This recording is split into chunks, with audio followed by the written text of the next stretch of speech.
Привіт. I'm Chuck Olenek, a Ukrainian-American who was baptized with the name Yaroslav, and that's the name that I also use in the historic reenactment group, the Society for Creative Anachronism.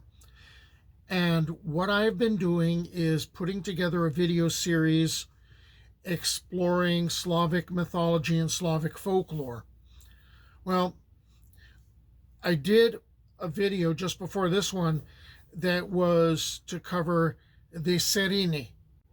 And these are bird-like creatures who have the heads of women, and there's all sorts of powerful magic associated with them. Well, I covered two of them, Siryn and Alkonost, in the previous video. Well, I had some left over, and then I realized I also needed to fit in various magical birds. So, birds of a feather, and we're going to put them together here.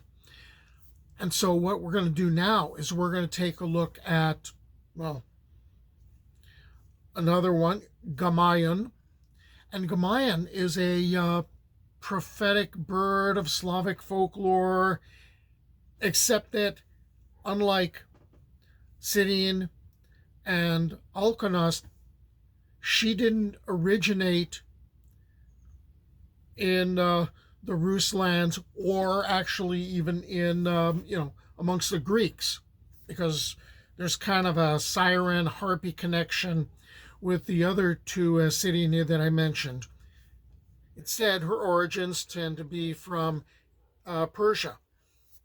And she's supposed to be a symbol of wisdom and knowledge, and she lives on an island in the mythical East. I mean, it's been said, an island on the Euphrates, but we're looking at the Slavic version of mythology of what's going on in the East.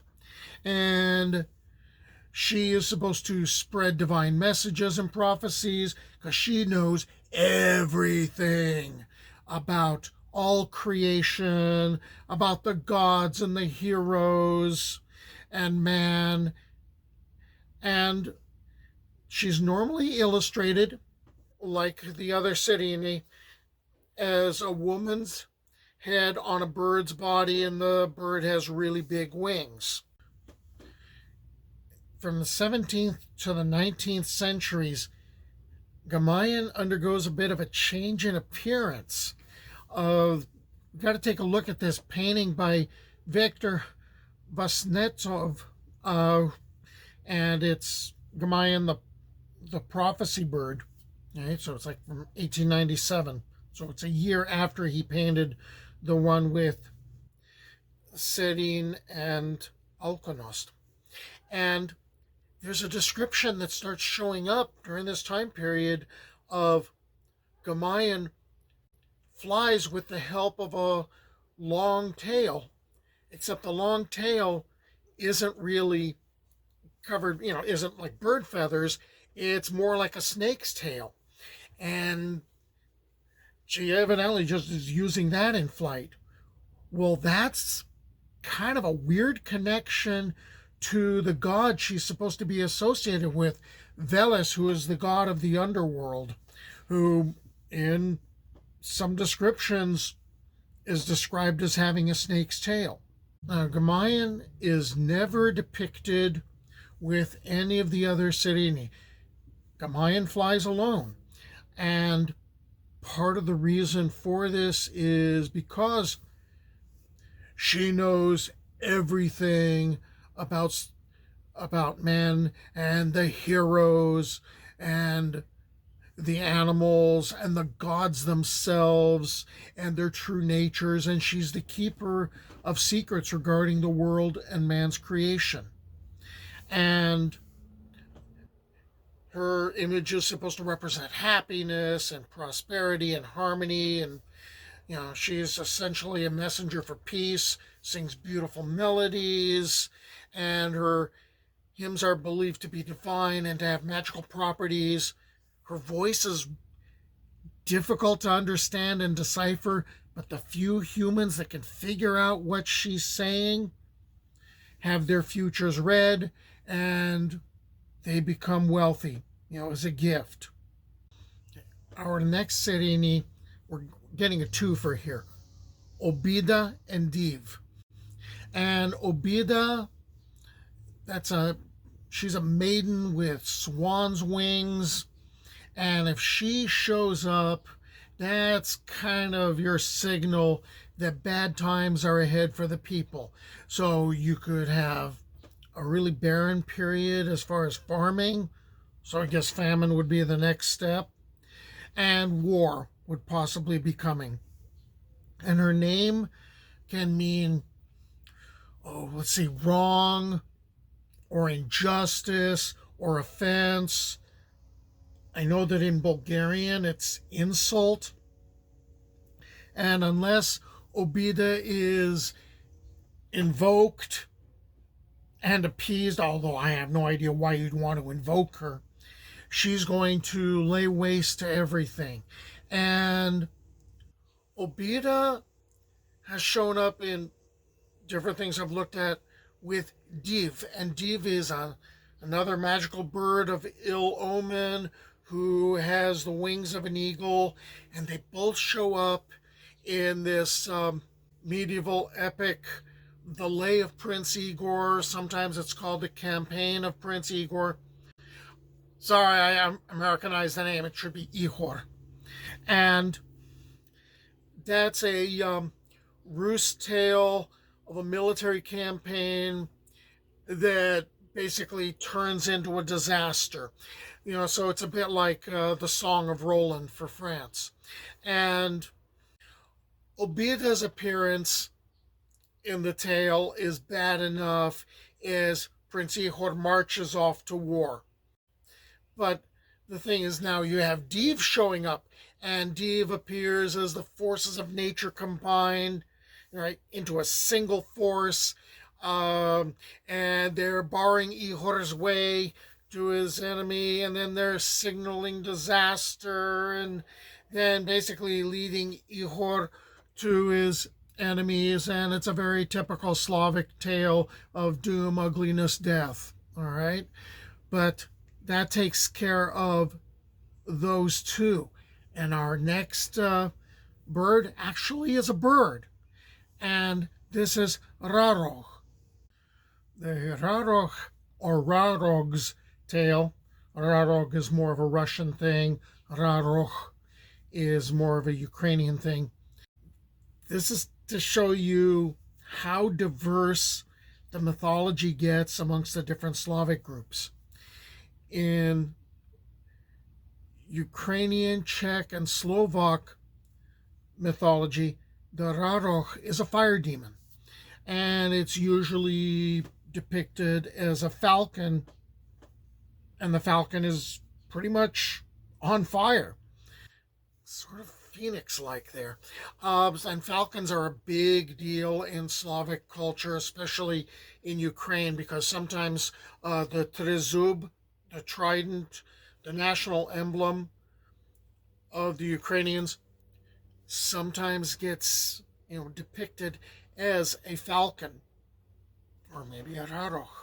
All right, and according to Czech folklore, a rarog can hatch from an egg that was incubated on a peach. That's the big stove that occupies an izba or a chata, a cottage, and you incubate the egg there for 9 days and nights.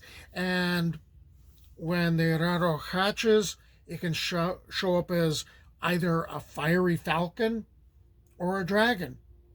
In Polish folklore, it's a tiny little bird. You keep it in your pocket, and it brings people happiness and luck. Okay, so that just shows you the diversity as far as the mythology goes.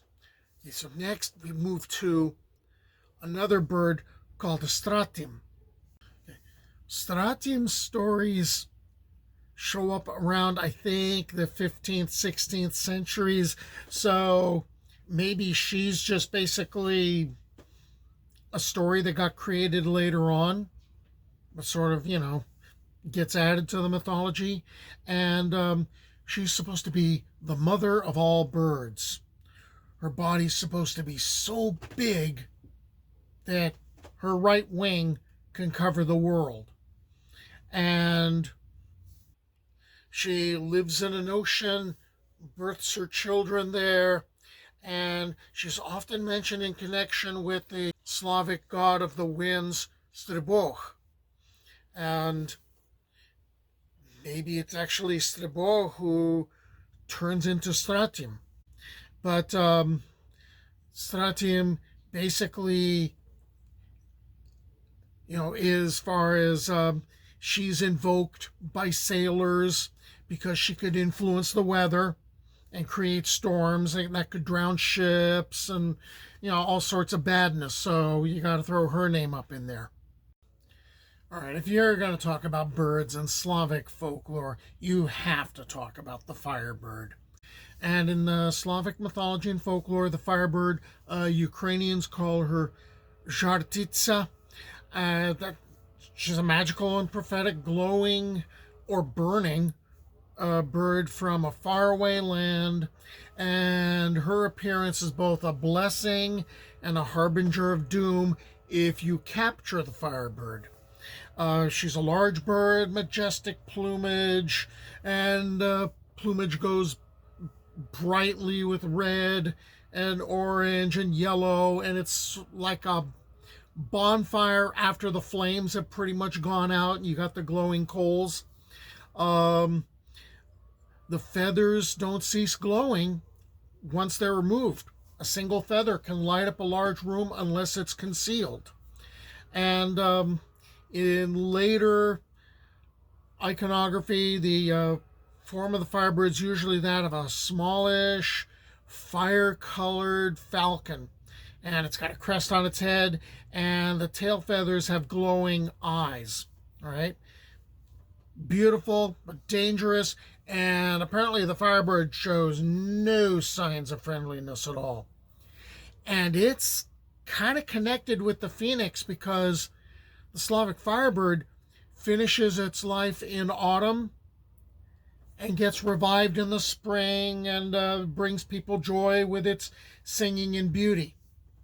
The Slavs never imagined the firebird to be some sort of flaming peacock, but more like a falcon, because remember, they've got the big falcon hang up. And the falcon is supposed to be a symbol and epitome of masculinity and strength and valor and courage.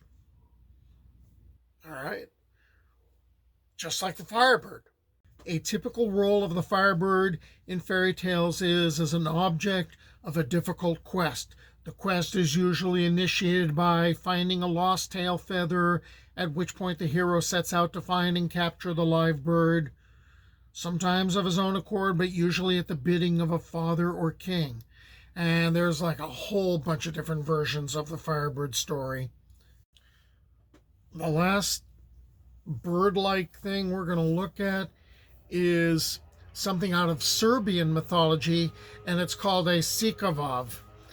And it's a winged creature that could sort of look like a dragon, except you kind of cross a dragon with a pelican because it's got a long beak and it's got the sack thing going on.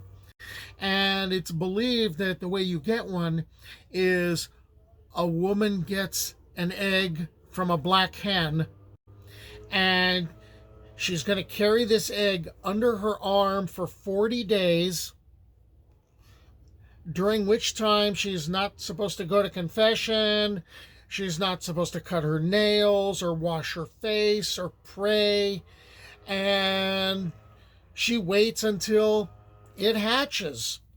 And what it'll do is sounds kind of malicious here, it goes and it sucks away the honey from other neighbors' beehives and milk from other people's cattle and brings it to the owner. And I guess that's supposed to fulfill the owner's wish of wealth. And apparently, if you own one of these things, you can also understand the language of animals. All right. We're done with the birds. Okay, so I hope you stick around for the next thing I start looking at in Slavic mythology or folklore.